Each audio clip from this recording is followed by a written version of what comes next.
je asi o inšpirácii k vylepšenej životospráve, životu, vyššej energii a záleží asi, že každý si tam nájde to svoje.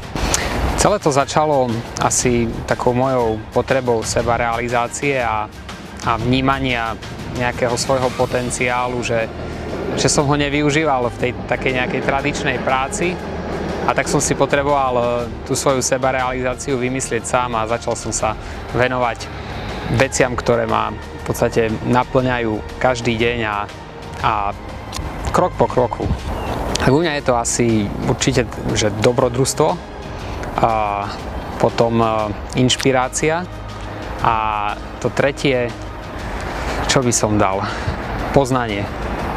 Bubblelogy, zachytil som to, že je tu na trhu nejaká taká nová značka. Experimentujte, poznávajte a skúste si hľadať tú vlastnú cestu vylepšenej životosprávy nie pre to také, že zdravie, hej, to sa tak hovorí, ale pre náplň svojho potenciálu.